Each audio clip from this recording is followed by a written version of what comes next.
I took the day off of work because I just couldn't go to work. It just felt wrong to go to work. It felt like my body was being forced to go somewhere that it shouldn't be. And I just tuned into it.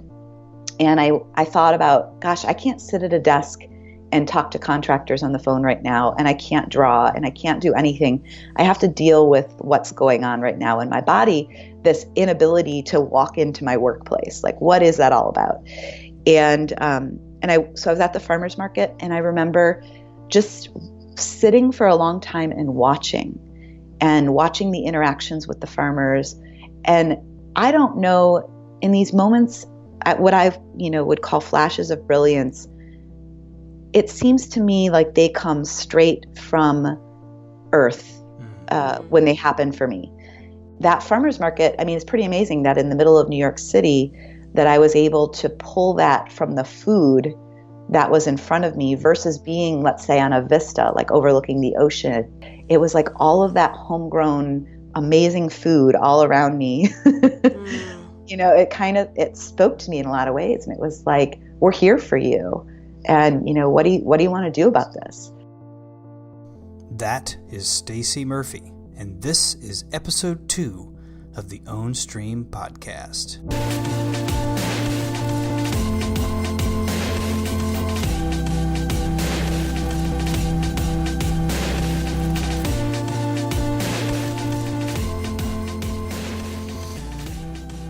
All right. Wow, that was such a fantastic interview. That's pretty dramatic and cool. Welcome to the Ownstream podcast. This is a very exciting moment for us. So I guess we should introduce ourselves in case this is your first experience and you haven't listened to episode 1. I'm Stephen Shelley. I'm Teresa Scoba. We are married. We are sitting at our kitchen table in Encinitas, California. We have put our baby to bed and we are recording this fabulous intro after our recent chat with Stacey Murphy, and we're super excited to share this pretty awesome conversation with you. A little background, I guess. So Teresa and I met in Brooklyn. We got married on the West Coast, but we lived in Brooklyn for a long time. We moved to the West Coast about a year ago. Stacey is also from Brooklyn, as we hear our baby crying in the background. And she also now lives in San Diego. And Stacey and I are connected through a mastermind here in San Diego. Well, it's actually online, so it's worldwide technically, but the 4 people are all based in the U.S. Anyway, so I know her through that. And we also knew a little bit about her in Brooklyn because I was a little bit obsessed with the urban farming community there in Brooklyn. So I had gone to a fundraiser for her organization, BK Farmyards, and sort of was a little bit obsessed with organic farming in my little Brooklyn apartment. Yeah, and who like walks through Brooklyn thinking about farming? Well, Stacey's one of those rare breeds who did that and has turned it into a successful business that has now been converted. At least her time and energy is largely spent now building an online business about teaching people to grow their own food. But as was our hunch in beginning this podcast about these people who think outside of the box in one area, they probably also look at other parts of life differently and probably also come up with very creative approaches to things like, spiritual practice or food and diet and fitness and all travel and everything really. And I think in this conversation, you're going to see a very, very free thinking, independent thinking woman who's successful, who's dynamic, who is courageous and adventurous, doing some pretty amazing stuff. Really charting her own course. Exactly. So what impressed, we'll talk a little bit about kind of what stood out for both of us, just so you can kind of understand a little more how we heard this conversation, though you should hear it from your point of view without necessarily letting us filter it too much. But Teresa, I know you had a strong reaction to the quote we just heard and kind of how that carries out through the rest of the conversation. Yeah, as you begun to hear on that intro quote, and you'll hear one of the things that really impressed me was that Stacey had a flash just complete dissatisfaction. That's just even a too moderate a word. She felt throughout her whole body that she could not continue with the work she was doing. And I think so many of us, so many people get to a place in their career where they think they should be happy and they don't want to do it anymore. And they go in and day out and assume that they have to, and kind of assume that that's just the way it is with work. That we commit all of these hours, the majority of our day to work, and we just have to do it. And we can't get out and don't know a way out. And Stacey had that flash. She felt it deep within her bones. She connected through her experience at the farmer's market and just knew she had to make a change, and then immediately went back and took a series of practical steps to make that change happen. And within like a half a year. She lays that out for us so beautifully here, that practical and courageous example of how you can really change your life if you set your mind to it. Yeah, and she'll say early in the conversation she was an architect early in her career before this change happened, and the irony of being an architect, designing buildings, designing spaces, and yet it occurred to her around the same time that her life was completely undesigned. It was kind of designed for her. She had not designed it. And so what happens through the course of this conversation, through the illuminating ideas she shares, is that it's very clear now that she has now designed her life that really corresponds to who she is. And we hope this inspires you. We hope this gives you food for thought. We hope this points you maybe in a new direction. She took a hard turn. May not necessarily need to be that way for you, but our hope is that people will walk away from this inspired and motivated with real tools and examples of people carving their own path and living what we call their own stream. So we're really excited to share this fantastic conversation with you. We'll be back afterwards to wrap up. Until then, enjoy our interview with Stacey Murphy.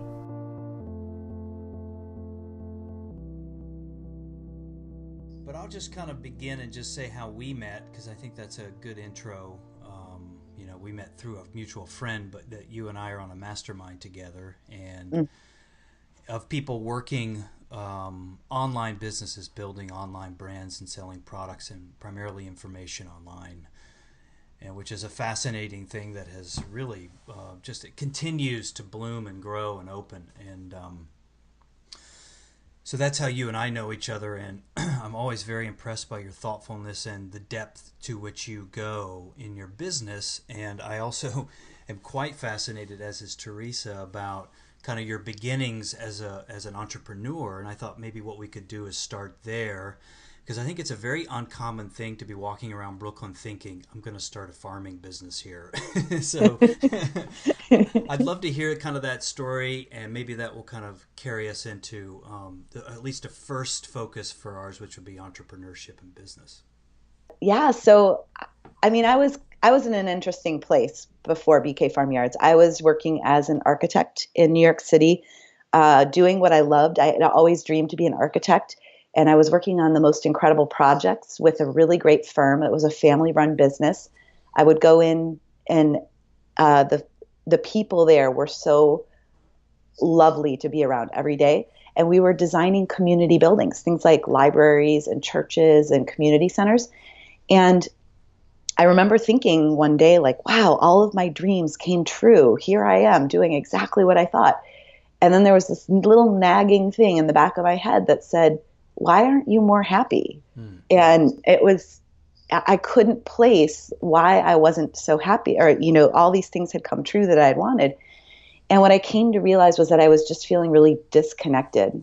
And the closest feeling that I can put to it is I felt like a tourist in my own life. It felt like I was just going through the motions, and I didn't really feel connected to the people in my own community. And I was building buildings for people in other communities that I would never experience. And I just felt this like lost kind of uprootedness. And I started thinking about what it would look like if I were to design my life. Here I was, a designer, and I hadn't really designed my own life. I just had this dream of becoming an architect. So I looked around and I said, well, what I love is the food. I love being at the farmer's market. I remember, gardening with my mom when I was a kid, and how can I incorporate that? And and one day I just didn't want to go to work. I was sitting at the farmer's market getting my groceries, and I was realizing that I had gotten all my groceries in a different community because my community didn't have organic vegetables. And so I was always bringing vegetables from pretty far away, bringing them home. And I just had this moment where I said, could I grow food? Could I be an urban farmer? Could I?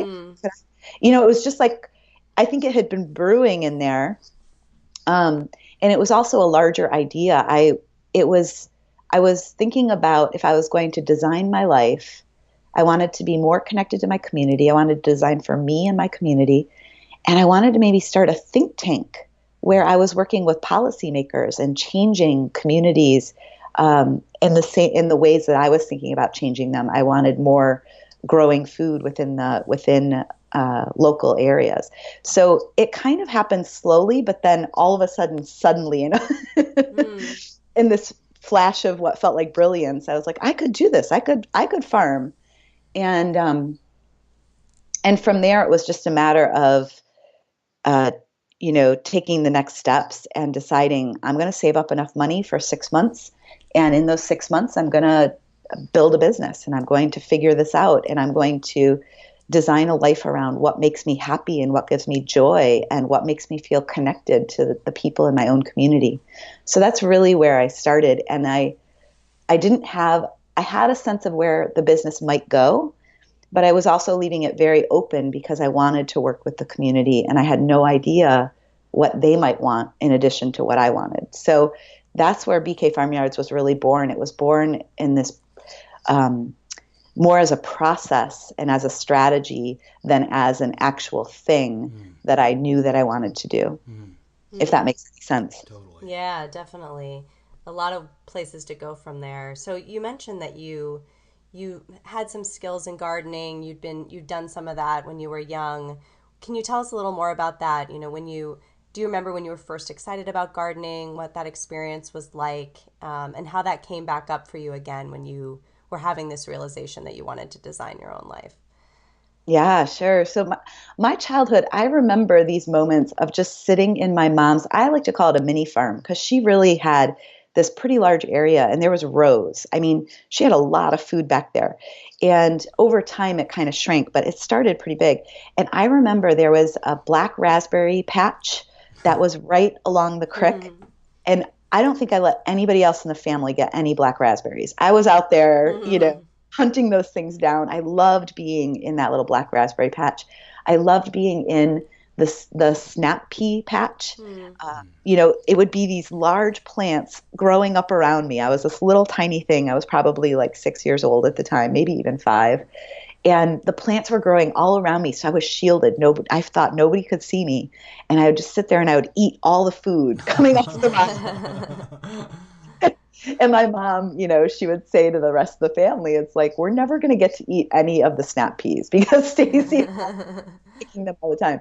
So what I remember is just the joy of having these plants all around you and kind of hiding in them and eating straight from the vine, and how delicious that was. Yeah, it was incredible. And was that that excitement that you had, was that something that you sort of put away as you pursued this other career track, or was it along the way? How did that work for you?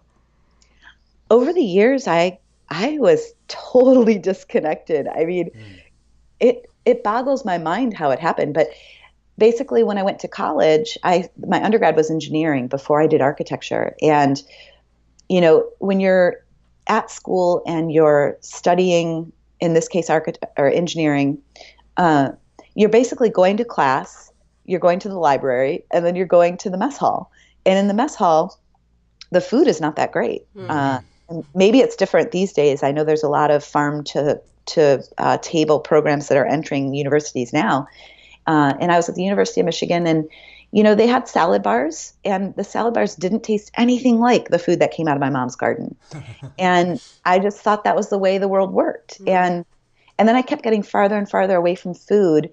I remember when I graduated college and I went to work, I remember going grocery shopping and buying food to prepare it. And I thought, God, this doesn't taste as good as anything I remember. And I just thought, well, I guess that's just the way it is. And it never occurred to me to start gardening then because I was so focused on these other goals. And then I remember moving to New York City, and of all places, the thing that sparked the desire for that fresh food again was that the farmers markets are incredible in New York City, and there's so many of them. And it just reminded me how good food could taste and how connected you could feel to your soil. I mean, there was a guy at the farmers market in Union Square, and he would sell his carrots, and they were coated with soil. Yeah. And he did that because they would be sweeter and they would last longer in your fridge. And so I would buy this bag of carrots from him, and they would last me all winter. And the last one was just as sweet as the first one. And I remember that feeling of, this is what I remember food to be like. And I want this to be my everyday. I want this level of joy in my food and this level of flavor, right? Well, and contrast that with the typical produce selection in New York City, which is pretty bland out of most markets. And you've got a real gap there. Yeah, you for can walk into those. You can walk into. I'm sure you know this well. Walk into a grocery store in New York, a typical one. I'm sure this is true nationally too. Key food, and you can get an apple from there, and it tastes like nothing. It's just empty. It actually tastes like chemicals often. From the shelves. So yeah. I'm totally with you on that. Were you ever a member of the food co-op in Park Slope? Yeah. Oh, you were? Yeah. We were both members for many years. We probably passed you in those tight, snug aisles many times. Probably. Love that place. I love all the signage where it's like, this was grown within 50 miles of here. Right. You know, everything is very much labeled there. It's amazing. Well, so I'd like to go back. You used a really cool phrase, flash of brilliance. And I don't know what you remember about that moment. And sometimes I'll have a flash of, I don't know if it's brilliance or not, but something will come through, and it's as if that moment's very vivid. And I wonder what you might remember about that moment, what made it special, what happened just before that might have prompted that. Just want to kind of try to unpack that moment as best we can. Sure. You might start to think I'm a little crazy after I tell you this story. No, I'm sure we won't. I definitely have a big woo-woo side to me. I hang out with a lot of, the food growing hippie crew, and definitely have the woo-woo side to me. So at the time, I think I was really disconnected from my body. And I remember being in yoga, and oftentimes after yoga class getting feelings that would come through my body. And really this particular flash of brilliance was, I took the day off of work because I just couldn't go to work. It just felt wrong to go to work. It felt like my body was being forced to go somewhere that it shouldn't be. And I just tuned into it. And I thought about, gosh, I can't sit at a desk and talk to contractors on the phone right now, and I can't draw, and I can't do anything. I have to deal with what's going on right now in my body, this inability to walk into my workplace. Like, what is that all about? And I was at the farmers market, and I remember just sitting for a long time and watching the interactions with the farmers. And I don't know, in these moments, at what I would call flashes of brilliance, it seems to me like they come straight from earth when they happen for me. I feel there's a rootedness that I feel where my body feels like I could send roots down through my feet into the center of the earth. And then all of a sudden it's like a divining rod for some sort of message to come through. And so for me, that connection to nature is when all of these moments happen for me. Like when I'm working and I need some sort of breakthrough, I always go out into nature. And that farmer's market, I mean, it's pretty amazing that in the middle of New York City that I was able to pull that from the food that was in front of me versus being, let's say, on a vista, like overlooking the ocean, or being in the middle of a forest. It was like all of that homegrown amazing food all around me. You know, it spoke to me in a lot of ways. And it was like, we're here for you. And, you know, what do you want to do about this? And it, you know, that's a little, for me, it makes a lot of sense. And for my family, that was very crazy.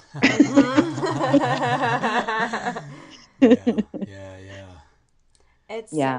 I think, you know, a lot of us, I relate a lot to what you were saying about yoga and the waking up feeling, you know, and I think I can remember doing that maybe 12 years ago for the first time, and that exact feeling, and then overriding it and continuing to go to my job on a daily basis. Right. And I wonder how many people do that. So I'm so interested in how you took that flash and you made a change. You actually did something about it. Can you tell us, you know, if there were, you know, voices in your head you needed to override, or what did you need to overcome in that next moment to move through, to take that flash and move it into a change? Well, the beautiful thing about the architecture world is that is exactly what architecture is. Architecture is about divining a future and then creating a plan to make that future manifest in a physical way. And it's one of the best professions, I think, to prepare people for entrepreneurship, because you have to look out and see a future that nobody else sees and then build it. And so luckily for me, in that moment, I remember, as a way to spark my creativity, there was a Buckminster Fuller challenge, and it's a $100,000 challenge where designers are trying to resolve some of the issues that man is having. It tries to look at the world and say, okay, let's try to bring resources to 100% of the people 100% of the time without creating new problems. And he was really a revolutionary in his day. I think he was talking about sustainability before the word sustainability existed. And this competition, I looked at this competition and I said, here is my moment to take something real, like a real deadline. I have to, by October 31st, submit a proposal. And so I took that as a very real deadline for myself to put down on paper what I might do. And I remember writing a manifesto, and then I remember writing, I wrote the manifesto because I was hoping to get friends on board. I thought, this is such an amazing idea, and maybe my friends want to come join me, and then we'll be stronger together. And all my friends were like, no, you're crazy. We love architecture. I don't want to grow food. And so then I kept writing, and I created a proposal for the Buckminster Fuller Challenge, and it became really real to me. And I started refining things. And then I became a semifinalist for this challenge. Wow, cool. And that became even more real. And I said, all right, now I have an interview with this team, and they started asking me these incredible questions that really forced me to look at how could this thing become physical in the world.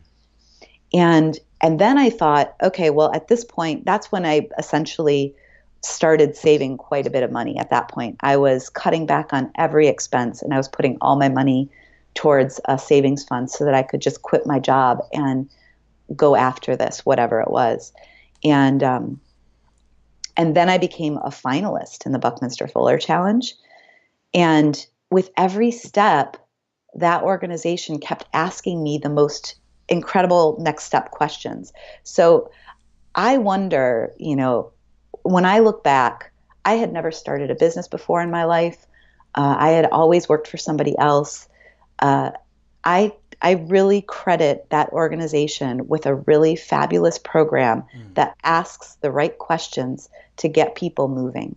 And, you know, they had a lot of other people that were finalists that year who had 20 years of experience of work, a body of work that they were bringing to the table. And here I was, I didn't have anything started yet. Right. And it was incredible to be surrounded by those people. And I think that what I learned from that is that you have to surround yourself with people who are forward thinking and who are masterminding towards the future. And if you surround yourself with those people, then the voices around you are saying, yes, you can, and they're asking you really intelligent questions versus surrounding yourself with, let's say, in my case, my family, who is like, you're crazy. Right. So you have to really, really dial back those voices. And when you started saving, did you have like a not necessarily an amount, but like were you thinking I need 3 months of expenses, I need 6 months of expenses, or did you just save as much as you could and then took the leap? At the time, it felt like 6 months was what felt like I could build something in 6 months. I thought about, if I could find some land, it wouldn't take me too long to start growing some food and making some money back. So initially I decided 6 months, and at the end of that 6 months worth of money, meaning that it would pay my rent and my bills for 6 months. And when I finally did quit, I realized that I probably should have saved more, like a year. And also I should have downsized a couple of more things. I had an incredible apartment and it was overlooking the water, and it was an incredibly inspiring space to be in. Were you down in Red And Hook or Dumbo? I actually was in Brooklyn Heights, Oh, nice. in a ridiculously cheap apartment for what I had. I had a roof deck. Every room faced the water. I had a view from the Empire State Building all the way down to the Verrazano Bridge. Yeah, that's sweet. And it was an incredible place to create. And so I had a hard time giving it up. But I had it for less than market value. And so that made it hard to give up. But eventually when I did, I was able to allow my resources to stretch a little bit more. Yes. What kind of things did you do to cut back and save that kind of money? What kind of choices were you making? Well, an interesting choice that led to a revelation. So I've been a vegetarian most of my life, and I've been known to eat meat that's, let's say somebody hunted the animal, or it's a farmer that I know that they raised this heritage pig and they're going to share a little bit of bacon with me. Mm-hmm. It's like a once in a year kind of thing for me. It's very rare. But I was vegetarian, and so I looked at my diet and I said, okay, well, I'm going to the cafe to work for inspiration. So let's get rid of those cafe drinks, even if it's just coffee, let's drink water instead, and let's not do that. And I was also looking at cheese was the thing that I was spending money on. And then I started thinking about it, and I thought, this is so strange. I have all of these standards for meat in my diet, but I'm going and I'm buying cheese, and I don't even know where it's coming from and how the animal was treated. Yeah. And so I thought, okay, well, I'm going to just cut that cheese out, and if I go to the farmer's market and there's like a little wedge of farm cheese, maybe I'll try that, but let's just do that. And I started eating a lot more beans and, other forms of protein in a more vegan diet. And the most incredible thing happened. My skin cleared up for the first time in 30 years. So it turns out I'm allergic to dairy. Yeah. and never knew. So I looked at diet a lot, and I also gave up drinking at the time. And it didn't even feel like giving it up, though. It was pretty interesting. At the time, I was spending quite a bit of time at bars because it was a place to go in New York City. People hang out in bars, and they don't hang out at home so much because their apartments are so small. And so they go and they meet each other at bars. And I would go to the bar and I would order, a water, and I would chat with my friends, and I'd be like, wow, I didn't even notice that I didn't notice that anything was missing. And so all of a sudden my resources were enormous because the amount of edibles that were expensive that were going into my body has drastically reduced. And all of a sudden I was like, oh, I thought I had 3 months worth of money, but now I have probably 6 months worth of money. It was pretty interesting. So you were able to reframe it from a kind of from a lack point of view, like, okay, I'm going to eliminate these things, but towards I'm giving myself more time. I'm Yeah. buying time here. I'm giving myself more of an opportunity to build this thing. I have to ask this question. I know Teresa may want to follow up with the diet question because we're really... We can return to that. We'll return to that. But I don't want to overlook it's a kind of a radical choice, I think, and to be in Brooklyn, be surrounded by so much urban creation, buildings, man, and the destruction of nature, and to view that as an opportunity to actually create things from the ground. That's a unique, not a lot of people would do that. And I'm curious about that. And then what did you do to get your hands on some soil, which is a tough thing to find in New York City and Brooklyn? Mm-hmm. Yeah, it was shocking to me when I decided to grow food in Brooklyn. I thought, wow, this is pretty radical. But then I discovered there was something like 24 urban farms in New York City already. Oh, wow. Yeah. And I was... Stacey, what year was that? Because I know this has proliferated a little bit since you initially made that choice too. Yeah, this was back in 2009. Mm-hmm. And I was shocked by that number. I was totally shocked by that number.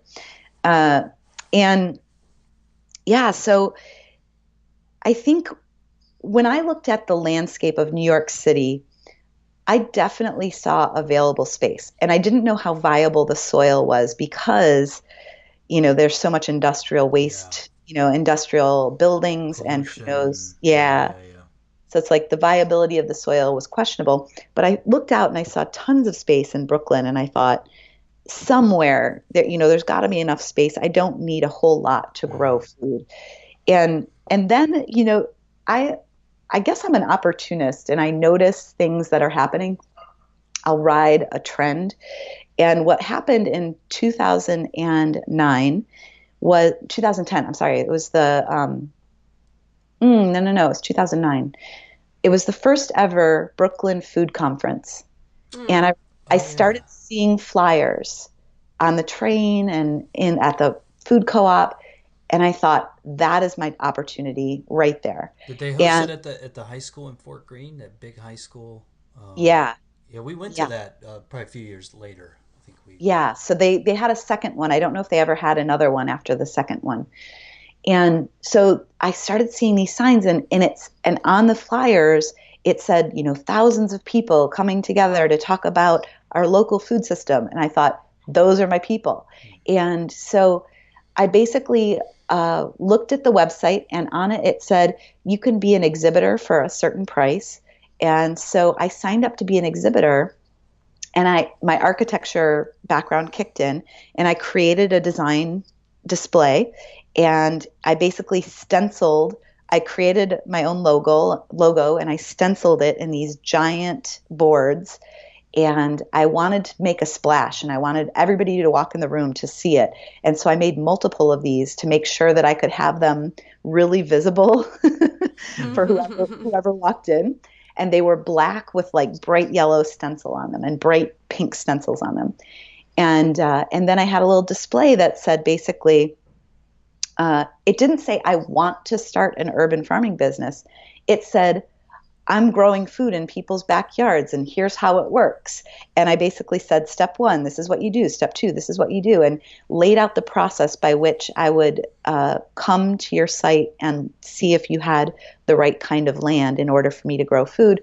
And everything, all the language was written as if it was already happening. Mm-hmm. And I think that's an important lesson for any entrepreneur is the language around what you decide to do. You're not trying to do something, you're doing it. And so basically I laid it out, what I was doing, how I was doing it. I had a sign-up list for an email newsletter that didn't yet exist. And I was hoarse by the end of the day. I talked nonstop for 8 hours. And by the end of the day, I had 500 people on my email list. I had about 50 plots of land of people that I could go and see if their backyard was going to be right for the first plot. And none of that panned out. But the other thing I did that really worked in my favor is that instead of creating business cards, I created a magnet.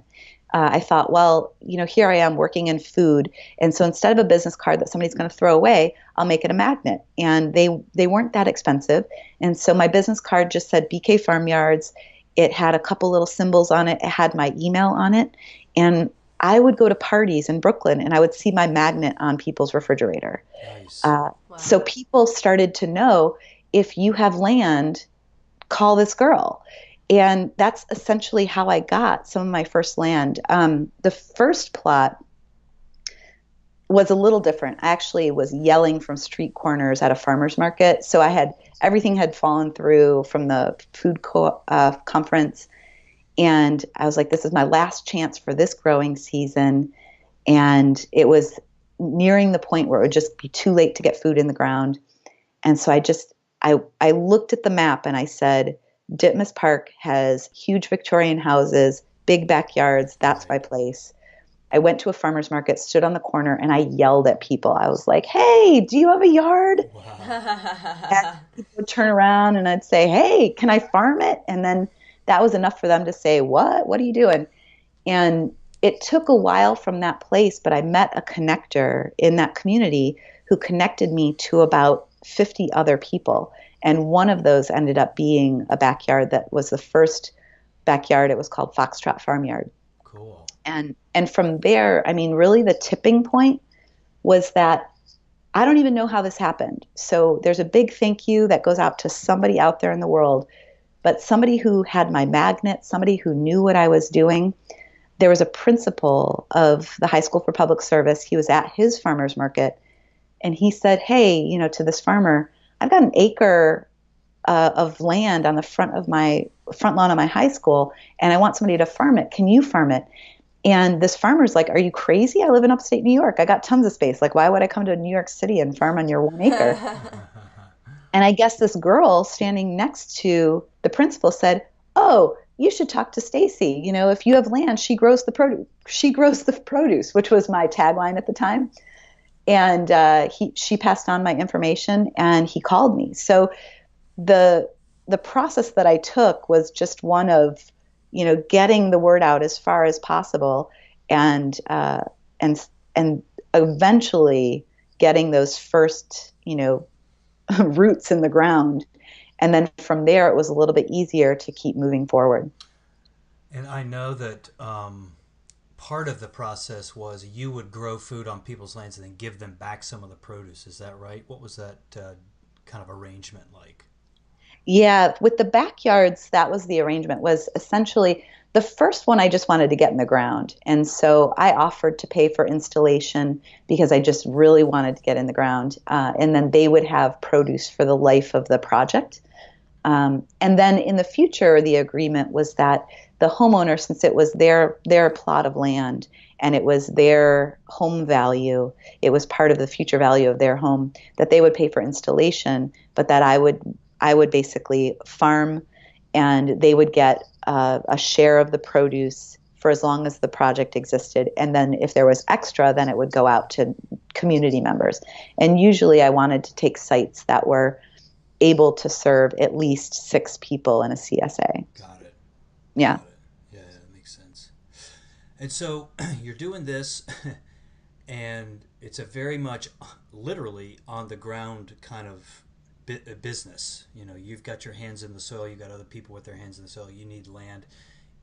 And you take that and begin to think more digitally. How can I transform this, at least the skill set I have, into things that can happen online, that can be virtual, that can be scalable for sure? Because obviously BK Farmyards, it reminds me of the Beat Festival in many ways, the thing that I ran, which is like, this is fun, this is great, but there's a limit to what we can do, whereas online businesses, there's a greater kind of vertical potential. What was that like? How did you go from spending most of your time, or at least a lot of your time, building an on-the-ground business to a virtual digital business? Yeah. What I started to recognize along the way was that the thirst for gardening knowledge was deep. Especially in New York City, where people were a little bit more cut off from the physical realm and from the soil. Right. There was so many people who wanted to come intern, come help, come volunteer. There was one day I remember, there was hundreds of people at the youth farm of all ages. And I looked around and I thought, oh my gosh, with all of these people, think about if we could help everybody who wants to learn how to grow food, how would that transform the earth? You think about the suburbs and the, manicured lawns and, all of the people who might want to grow food in the suburbs and how the landscape would change. And I started to think of the incredible possibility of everybody feeling that connected to their food. We know that our food system is in a lot of ways broken. It's really good at a lot of things, and it's also, really toxic in a lot of other ways. And I think a lot of people are waking up to that. And there just came this moment where I thought, I want as many people as possible to know this joy of picking their own food and eating it, and to share that with their kids. I thought about my childhood and just the magic that came out of my mom's garden, and how I would sit back there and daydream every day with all the little bugs and, everything going on back there. And I thought, gosh, imagine the world that our kids would build if they were connected to gardens as children as well. And so it felt to me like I wanted to, Paul Wheaton says, infect as many minds as possible, like a disease. It's like, I want to spread this as far as possible. And online was an incredible opportunity to do that. And also an incredible opportunity for sharing stories, around the world, because growing conditions are different everywhere.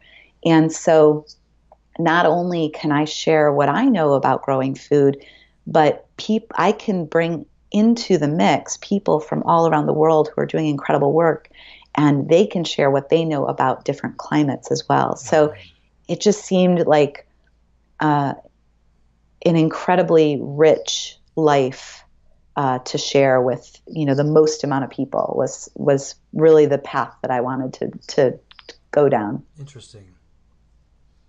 So impact service, you saw an opportunity to take this excitement, spread it, because you saw, as I think we would agree, there's a real lack of connection that human beings have to the earth. There's a huge lack of connection, at least on the majority that people feel with their food. It just sort of shows up and then you eat it. So reestablishing that contact is something you felt like you were well positioned to influence, which is a pretty profound thing to get behind. And it's such an interesting thing, the idea that you were pursuing your own joy, and you wanted to magnify that joy in your community, and then that ripple effect of the joy sort of worldwide that you could feel, and the potential for that by using the tool of the internet. Yeah, exactly. And, there's another component to this. There's a more practical side of this too, which is that, I had never run a not-for-profit, and BK Farmyards was in a tricky place. And I think it was 2012 that I started thinking about online, and I started studying online models. And I had a business coach that I brought on to look at some online technologies and tools and strategies. And what I originally thought was that I would be still in Brooklyn on the ground doing everything that I loved, and the online world would be another funding source to bring even more energy into what we were doing on the ground. So there was also this practical component that felt like, we were growing food at the time for primarily a lower income community, and we were selling quite a bit of produce to people with who are using health bucks, which is basically like a food stamp program. And we were committed to keeping our prices reasonable for that community. And we also had a lot of educational programs that, because we were on the front lawn of a high school, we were doing quite a bit of work with the high school that we couldn't necessarily get paid for because it was part of the agreement to have the land. So we were constantly trying to figure out the right model to bring in enough revenue to cover all of the teaching we were doing. And so the idea of a more vertical online business felt like it could bring more resources to on the ground projects that maybe needed a little bit of oomph. Makes sense. And how did you, we know you live in California now. How did you, Yeah. what happened then in terms of? Yeah, I'd love to hear kind of your, the transition from kind of on the ground to like this. I mean, do you consider yourself a digital nomad? Is that sort of a label you, you apply to yourself? Totally. It was about 2013 when I really started to realize that I could not live in Brooklyn in the winter any longer. Gosh, you're like a year or so ahead of us.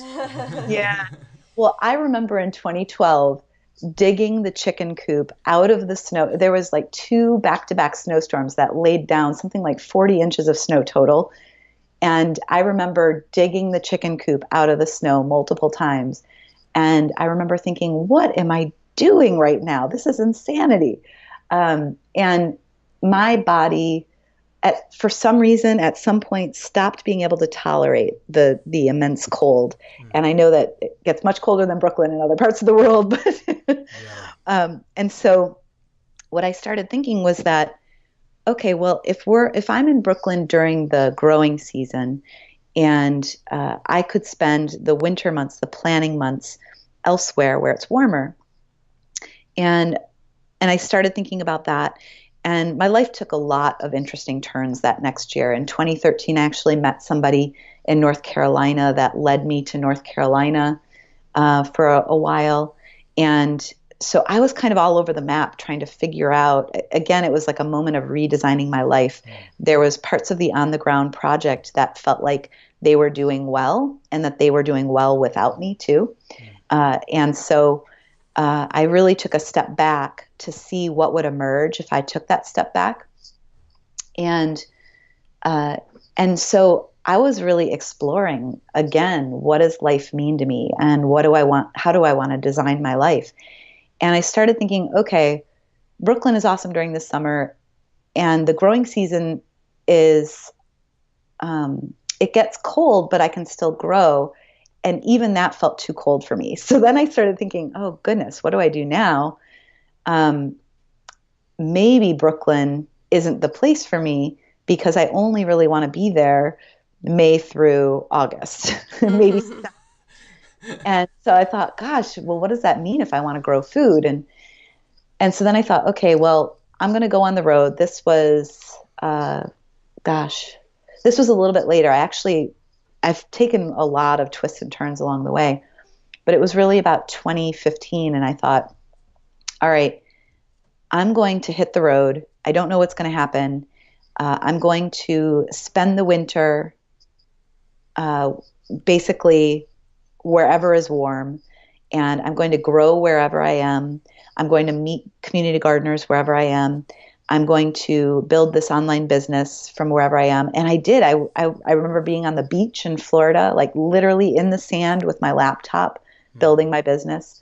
I remember being in the mountains in Asheville, North Carolina, with my computer sitting in front of a waterfall, building the business. And I worked from anywhere that was warm and anywhere that had water. That was big for me too. And at a certain point, what I knew about myself is that I could live anywhere. Like the earth just felt like my home. What felt like home to me was really just being surrounded by community and laughter and gardens. And I could find that anywhere. And everywhere I went, I landed into intentional communities who were growing food. It was incredible. And I'm trying to piece this together because it's kind of a strange and winding path. And what I was trying to do was, okay, let's test out different places because I've never considered living anywhere after New York City. when I was in New York City, I thought, why would anybody ever leave here? Where do you go? Where do you go after New York City? And so I had never considered the possibility that I would ever live anywhere else. So I was kind of testing the waters, and eventually I was just kind of working my way west along hot spots, and came to San Diego on a whim, thinking that I was going to go to Hawaii and then maybe even Southeast Asia. And there was something about this place that I landed in the plane and I got out, and I felt like home. It was such a strange experience. And I was still house sitting along the way. So the way that I did my kind of digital nomadism is that I was using trusted house sitters. I would find a house sitting gig. I would make sure it was like a month at least. I didn't want to be on planes all the time. I felt irresponsible. I was flying everywhere all the time. And so I would make sure that I was always traveling one direction and staying long enough. The plane ticket was kind of like my rent for the month. So I didn't pay any rent because I was house sitting most of the time. And I was staying at these beautiful homes, taking care of animals. And everywhere that I went, I also was connected to the AcroYoga community. And that community is so loving and so giving. And you can show up anywhere in the world and say, hey, I'm here. And they're like, cool, want to come play with us? So, so those are really the things that guided me into different places and helped me find community wherever I went. Yeah. So it sounds like when you started the online business, it may not have been a tool of location independence or to serve your lifestyle from the beginning, but it seemed to work out that way for you as you were discovering what would make you happier and bring you more joy from a lifestyle perspective as well. Yeah, totally. I had a sense that I wanted to be rooted to be able to grow food. And I was shocked at how much food I could grow on the road. That was pretty intense. And so the independent location lifestyle, it really serves my creativity. I actually get my best writing done when I'm on a plane or on a train. If I'm sitting still, I have a hard time putting thoughts onto paper. It's really fascinating to me. And so, yeah, it's, for me, I can't quite put my finger on it. There's this interesting rubbing up against of two very extreme things. One is this rootedness, like when you think of somebody who gardens, they are in a place, they are digging deep, they are cultivating things for long term. They're planting trees, potentially fruit trees that aren't going to grow fruit for multiple years. And then you have me who craves new environments, who craves moments of inspiration that come from being on the move and the freedom to be wherever I need to be. And part of that is that my parents are getting older. And so the independent lifestyle really makes me excited for my future, because my parents, I know that there's going to come a time when I won't be able to enjoy their company next to me physically. I'll have to remember it in my heart.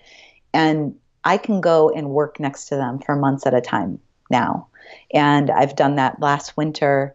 I went to stay with them, and I stayed for 3 months, and they got to see my lifestyle. They got to see my work, and I got to see what they're like at the age that they are and what their day-to-day looks like. And I think it's really important, because as your parents age, eventually they might need your help. And if you show up in their life, but you don't really know what normal looks like, then you can't tell a doctor what's going on. If you're normal, like my parents' normal is going and playing golf every day, and they're very active, and they go boating, and they're going to Zumba and all these things. If I were to show up and they were sick, I couldn't tell a doctor what to expect from them. Right. So I really enjoy the freedom of being able to spend time with them and understand their life at the age they are. And so that's really important to me at That's this point. pretty interesting. Yeah, my mother just moved here, so I'm like finding that I'm assimilating into her normal. Like I'm just kind of witnessing kind of how she does things. Because before, she was in North Carolina, I was in New York City, so that's a pretty interesting approach. And I find myself unconsciously doing that, just kind of learning how she does things, how she goes through her day. And being, as you are, someone who works online, I'm very grateful for the opportunity to be able to show up in the middle of the day and see her lunch routine, being able to kind of Right. have the flexibility. One thing that we've both found as we've traveled and kind of worked online, etc., is, particularly me, I'm kind of obsessed about this, which may be I may be in the diminishing returns portion of the scale of this, but like a morning routine. Is there anything you do in the morning that kind of primes you or gets you ready, gets you focused? Are there specific strategies you might employ along those lines? Yeah. I have found that I am pretty hilariously diopposed between summer and winter. Ah, So it's so fascinating. So when the days get long and the sun is out all day long, I'm kind of I'm solar powered. I'm totally solar powered. So I'm very yangy, if that term makes any sense for Mm-hmm. people in the summer, and like go go go, push push push. And I'm very yin in the winter and get really like inside of myself. So what happens is that during the summer, my routine is like clockwork. I wake up at 5:30, I meditate for 40 minutes. I then do a little bit of movement. I basically then jump right into my work. I get a couple hours of work done before I eat breakfast. mm, Um, in there is drinking lots of water and tea. mm-hmm. And then basically I eat breakfast pretty quickly. I eat the same breakfast every day. It's um, some kind of beans, refried beans that are spiced with something really spicy, some sauerkraut, some sautéed greens, and some avocado. Sometimes drizzled with some hemp seeds. And then I go back to work. I work for a couple more hours. I stop for lunch. At that point, I have done more work in one day than most people do. And I can decide if I want to take a couple hour break, go to the beach and just relax, get inspired. And oftentimes that's what I end up doing. Or if it's an AcroYoga day and people are playing outside on the beach, I'll do some AcroYoga for a couple hours. And then I might come back and I might do a little bit more work. It just depends. And because the day is so long, I have just nonstop energy. I just go, go, go. It's amazing. And then in the winter, I am totally the opposite. I will lay in bed and I'll wake up later for sure. I'll wake up whenever my body wants to wake up. I don't set an alarm. And even if I did set an alarm, I might hit snooze. I just sleep in. And Do you have to set an alarm in the summertime too, or is that an alarm? so I You usually just pop get up. up. Yeah. Yeah. And so basically, I sleep until I wake up, and then uh, I'm really groggy. I can't even think about meditating first thing, even though I'm a little bit groggy. And I get up and I do a little bit of like saging my room or Palo Santo just to like clear out the dreamscape. And then I usually drink some tea, and I get kind of started more slowly. Whereas in the summer, I won't check my email until I've done a whole bunch of work. Mm-hmm. In the winter time, I'll kind of check my email and see if there's anything important in there in the morning. I might actually even respond to it. And I kind of let the winter time unfold. If during the day, at some point during the day, I feel like meditating, I meditate. At some point during the day, I feel like working out a little bit, I'll do some handstands or do some acro yoga. At some point, I'll feel like going to the beach, I'll go to the beach. Whereas in the summer, it feels so rigid. Like I can't even comprehend right now that schedule. Yeah. But I know that when summer comes, I'll just do it because it's going to feel good. So I it's think interesting to me how the seasons really affect me. And I we think should it's state that, I'm sorry, I'll just, we're recording this in the late December of the year. Yeah. I think it is fascinating, beautiful, and poetic that that your routine follows the growing season, yes, and that you, right. you sound so connected to the earth and its rhythms and the seasons. I'm so interested in this, and that in yoga, right, we're told we have these different tendencies that we adopt, right? A rajasic tendency is the go, go, go, do, do, do, and the tamastic is the kind of, I'm going to laze around a little bit and just burrow in. And Sattvic is this kind of wise in between where you listen, and it really sounds to me like you allow what is coming up for you very naturally and listen to that, and don't, like, those that want to go, go, go would sort of force themselves through that more natural tendency you're talking about just wanting to sleep in, or, how do you follow that, I guess, and how does that serve you? How does that feel, and how does it serve you throughout the year? Well, when I don't fight it and when I don't judge myself for it, it feels awesome. But, the one thing that I'm still working on is that I plan my winter during the summer. And during the summer, I am not even in the headspace of winter. And so I'll plan projects that are just way outside the scope of what my body is going to be able to handle for the winter sometimes. And so I'm still trying to figure out how to better adjust my monkey brain that still thinks that I should be able to go, go, go in the winter. It's definitely a process of not making myself wrong for wanting to slow down. It's like, all right, I have to remind myself. And, right now I'm about to launch a big course in February, and it's a couple months away.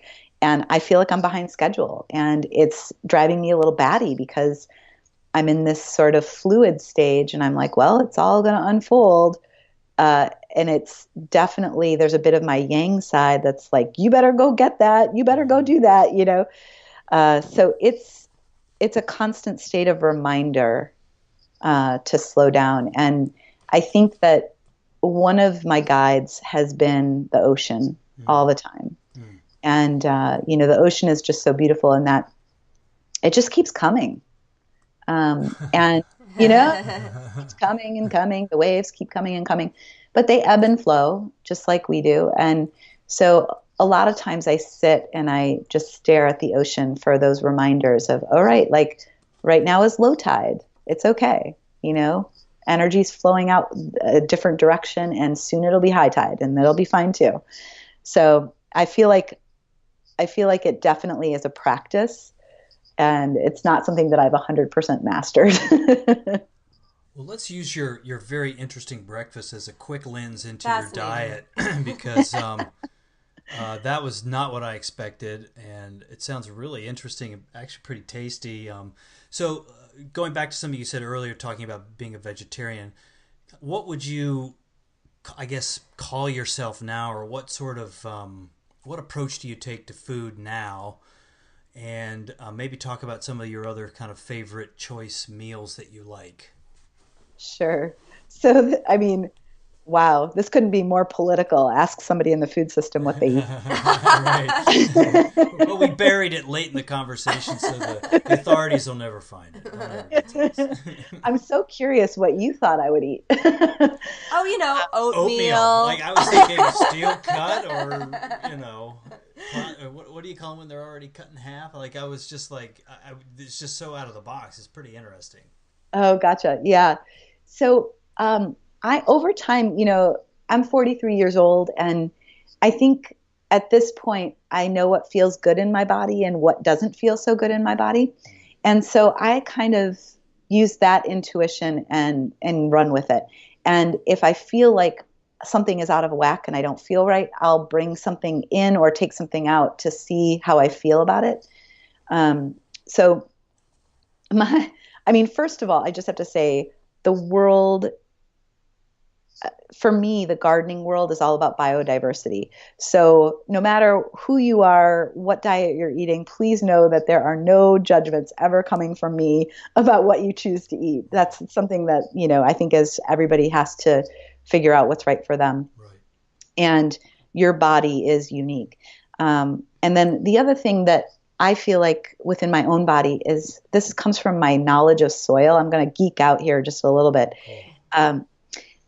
Soil food is really the taste of your food, the nutrients of your food. It's all based on the organisms, the microorganisms that are in the soil. And whatever habitat that your soil is, that's the nutrition that your food is going to get. And that same idea is what's going on in our bodies, that we're creating a vessel. We're made of like billions of microorganisms that are living, bacteria and molds and yeasts and fungi that are all in our system. And, you know, sometimes I think of myself more as a beehive and less of like me, you know, and what am I feeding those little dudes, and what kind of little dudes do I want to have around? And so I've done, you know, some research about the kinds of high risk elements for cancers and other diseases related to food. And it just seems to keep coming back to the idea that these plant-based foods generate the kind of internal system that those diseases can't really thrive in. And so, you know, I'm building this vessel, this healthy vessel, and every day is my moment to choose health. And so that's where I come from when I'm choosing my diet. And what feels really good to me, and this comes from being a woman too, I think as women get older, sugar and hormones are intricately mixed. And so my diet, I don't even know how to describe it at this point, but I'm vegan. I still call myself vegan, even though if I were, let's say once a year at a farm, somebody offered me a bit of bacon, I might try their bacon if I knew that pig. I still call myself a vegan because it's the choice that I'm making daily. It's not, those are kind of very few and far between moments. So I would call myself vegan. I would not call myself a militant vegan. I don't sit around telling everybody else all the reasons why they should be vegan. That's actually a very important distinction, because I think people hear vegan and they immediately think you're about to come after them with some science or... Yeah, I'm very happy to sit at a table and totally accept whatever you're eating that you feel good about eating. You know, I'm very happy to do that with you, because I think biodiversity is important and everything is part of the food web. So with that said, what I'm noticing about my body is that being vegan, there are certain things I need to make sure I'm doing for myself. One is staying away from sugars, and that's helping keep my hormones in balance. And what I've noticed is that if I'm not getting enough protein in my day, I start to crave a little bit of sugar sometimes. And so I've steered clear of all cane sugar, but I go so far as like very low fruit in my diet. Like I have a little bit of fruit each day, but not much. I don't generally use things like maple syrup and what's the other one? Any of those, like sorghum syrup or any of those syrups, I try to steer clear of.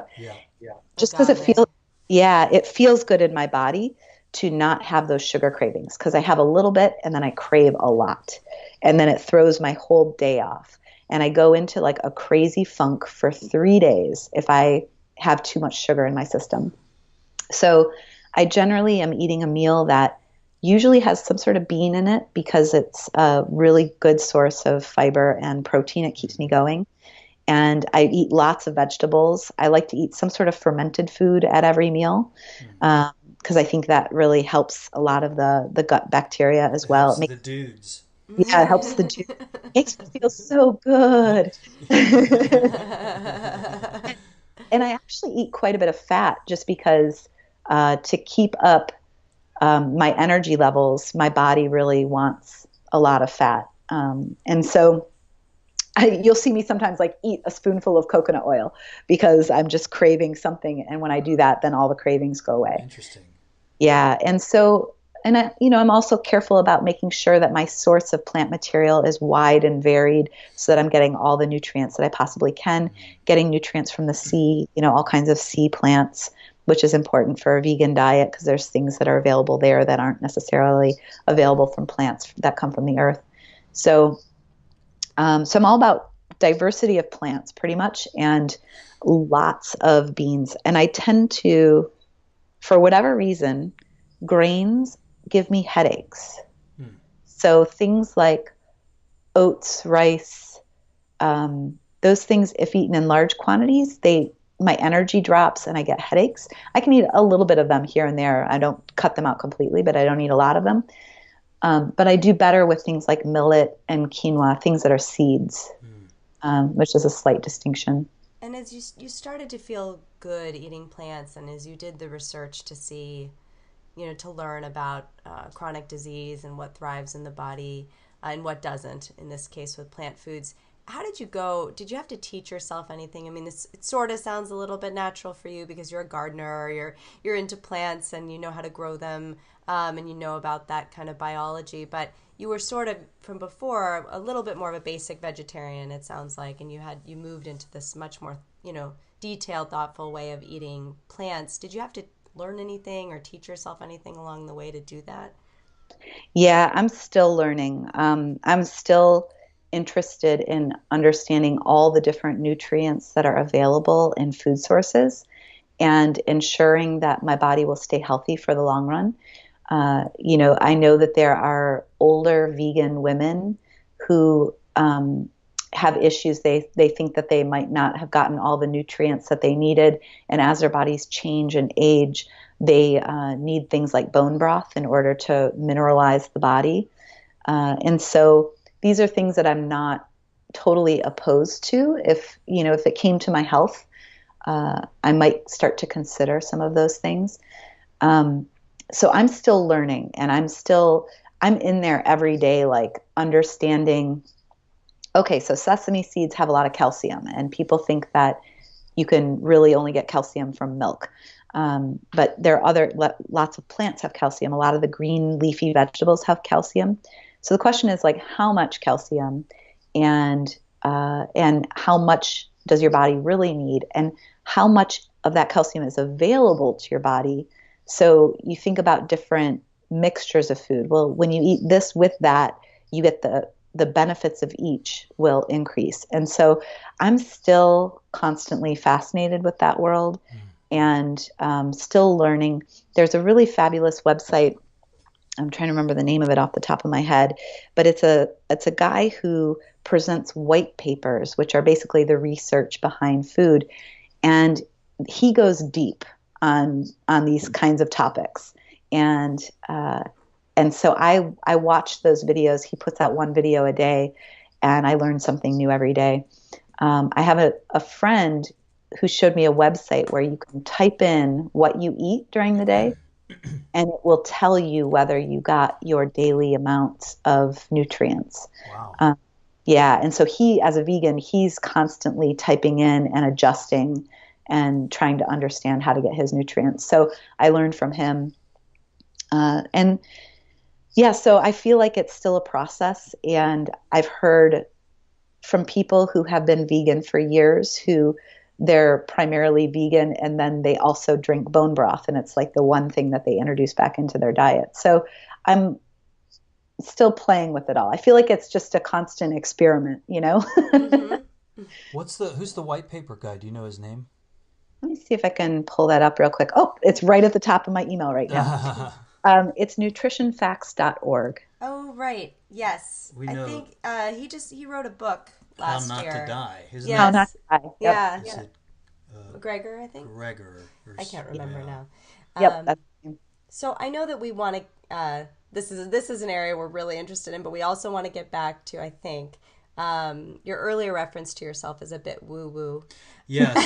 So just to contextualize this hard right we're about to make, we've had you on the phone for a little while, and the three areas of interest that Ownstream as a kind of an initiative is interested in is kind of how people view business, and we've talked a lot about that, lifestyle, and we've had a good conversation about that, but also spirit, and so we want to definitely not omit that, because the way I look at it, and I think we're both in agreement about this, is that that's kind of the bedrock upon which all of this diversity in our life can flourish, all of this, let's call it individual thinking or out-of-the-box thinking can happen. There has to be some support for that, because basically what we're doing in many cases is going against the grain of what society, if you will, is doing. What is it that causes us to think in a different direction? And I find that a spiritual concept or support really is important. And we've already heard that a few times in your story, the initial inspiration, what led you on. Just curious about how that developed from, you talked about the vibrations in yoga and the flash of brilliance and, what your conception now is, I guess, of a spirit, of a guide, of an intuition in your life. Wow, that's a loaded question. We're getting to the heart of it here. Teeny tiny question.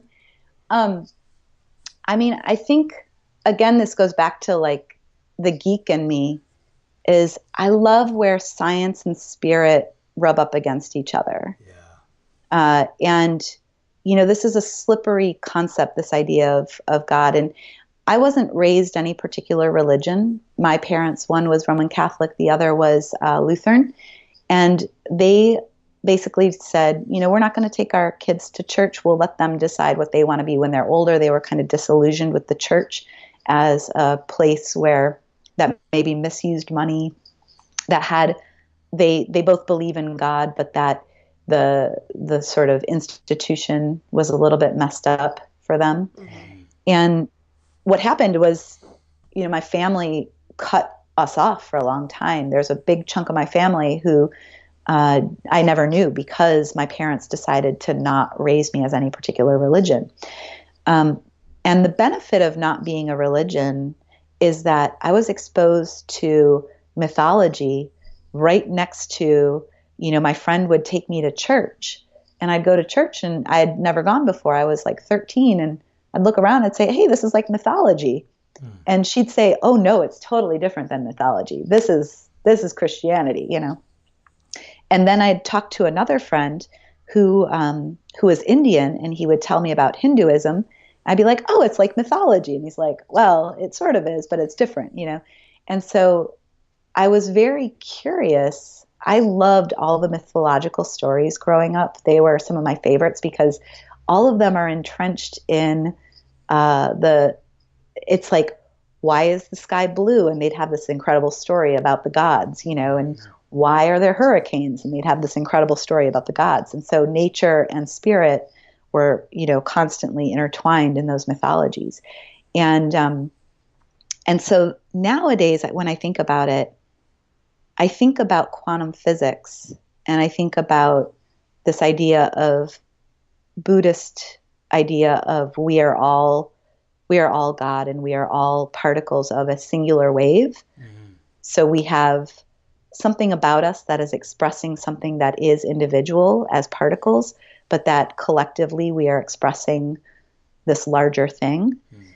And so I definitely feel like that, along with this idea in quantum physics that so many of the experiments that started happening where the experiment was dependent on the observer, mm-hmm. and there's these relationships between how can you really decide that something is actually true versus is it relative to something else.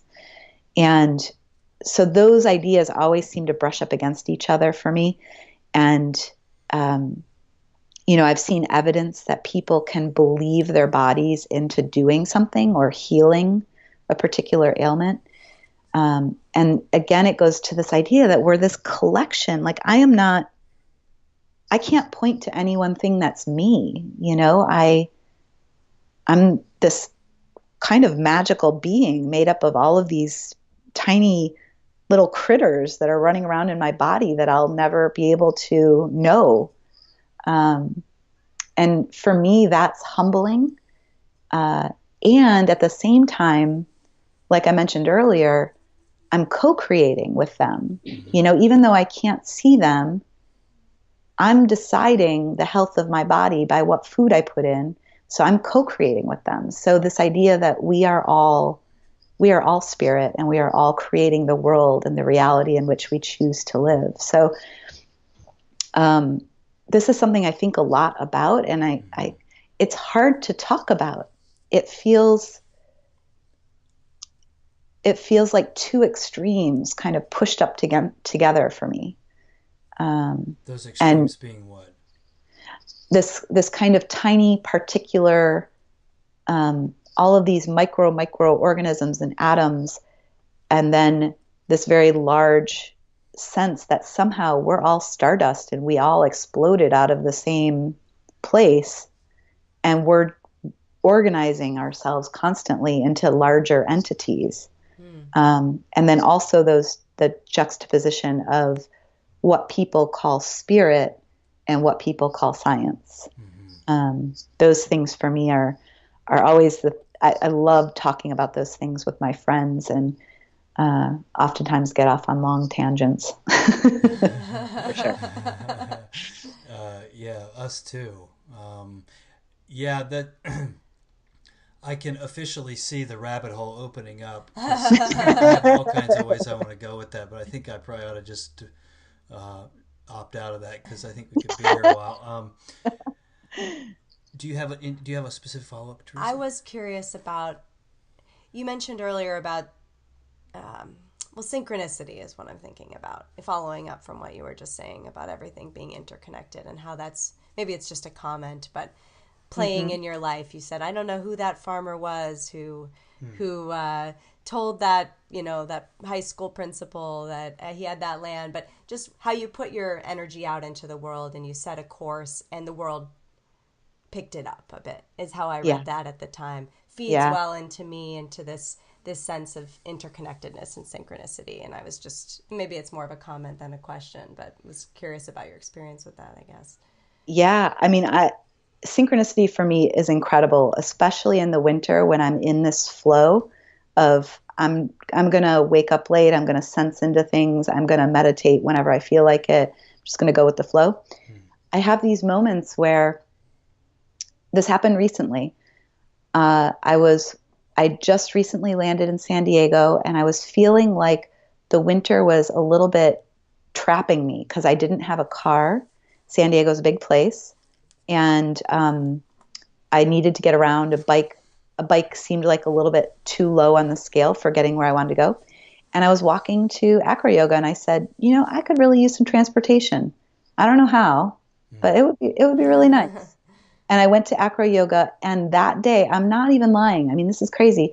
That day, I met this woman for the first time. She happened to be going to Thailand for, she didn't know how long. It could be 1 month, could be 6 months. And she said, I'm looking for somebody to take care of my car while I'm gone. I was like, this is perfect. And we set an agreement, and I have her car right now for a couple months. And this is how my life works when I am in that flow. It's like, I don't know how this is going to happen, but this would be really incredible to get me to the next step. This would be something that would be really incredible. And it just shows up. And I find that the synchronicity in my life, when I trust my grounding and I trust that the universe has my back, those things just show up exactly when I need them. It's very, one thing that we look at or read, or I'll watch videos from time to time, is Abraham Hicks. Yeah.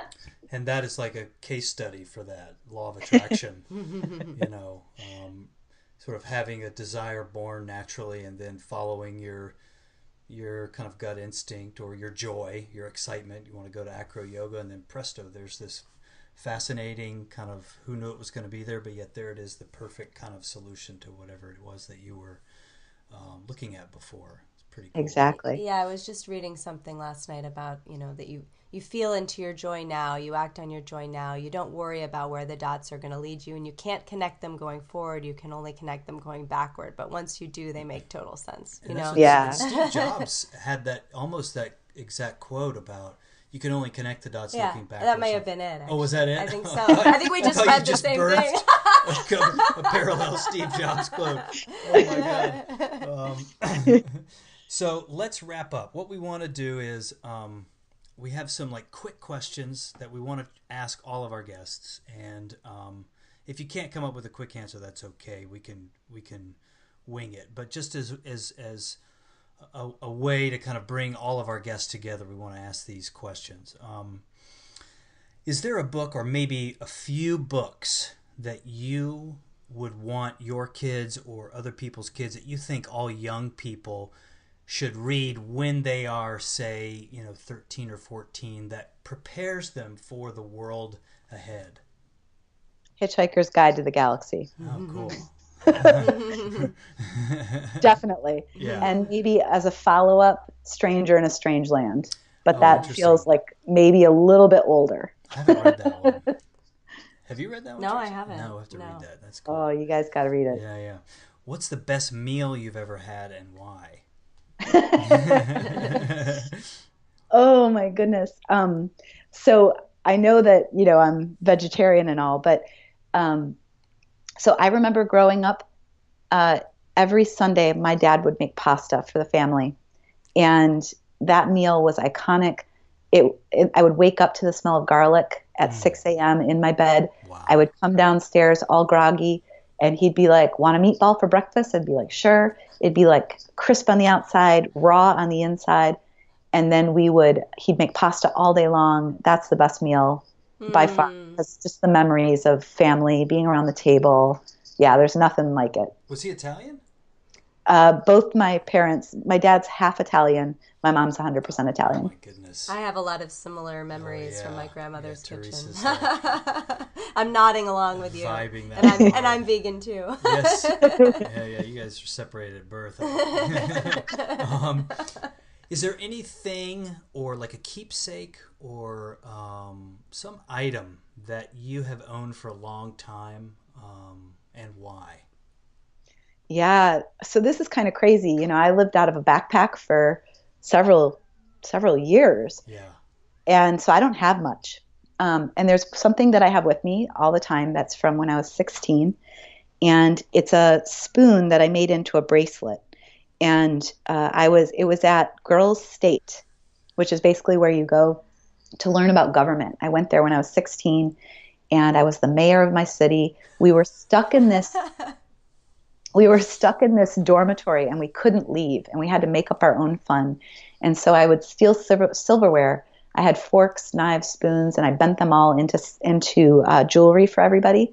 And I still have my spoon. My fork broke over the years, but my spoon I still have. Got it. Do you still wear it?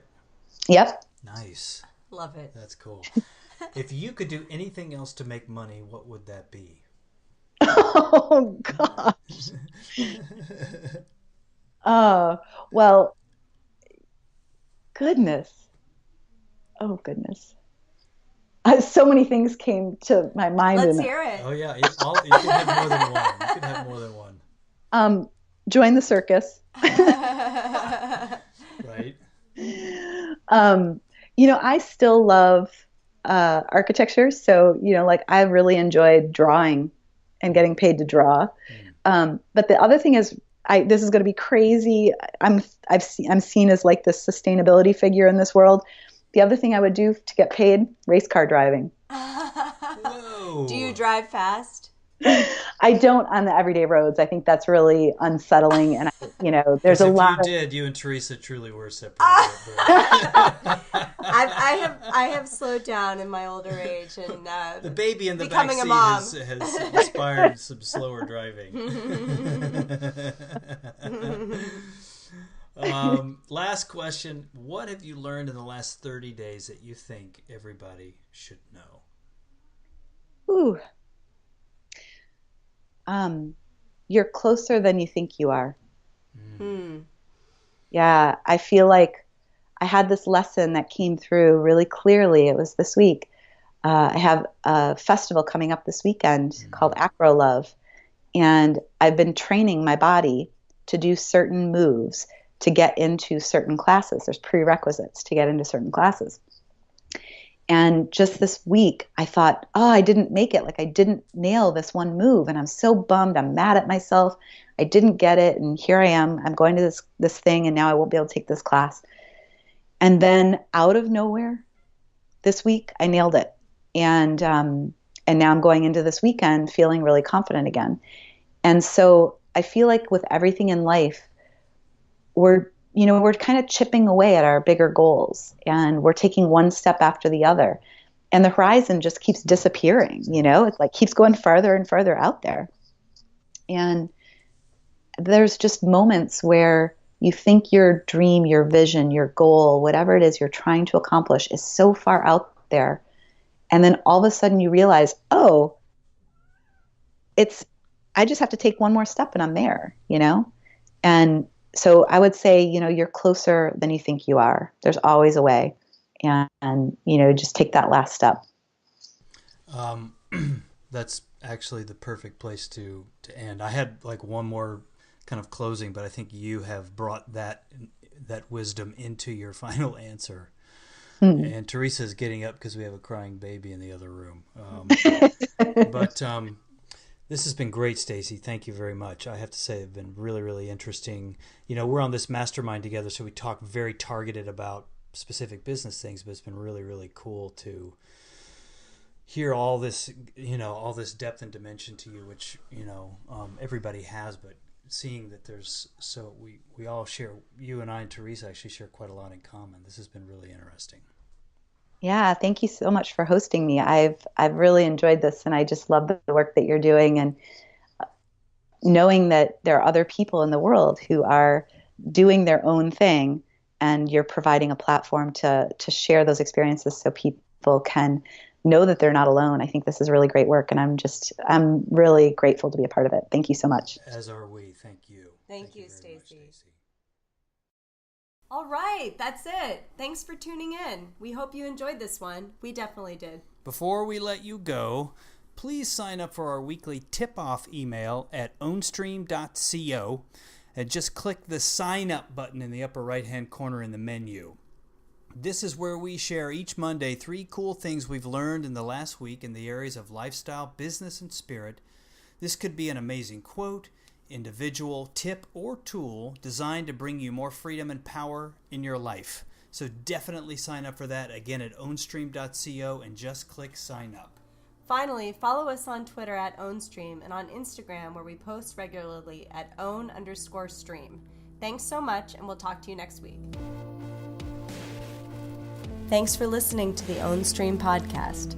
To learn more and connect with us, please visit ownstream.co or follow us on Twitter at Ownstream and Instagram at own_stream.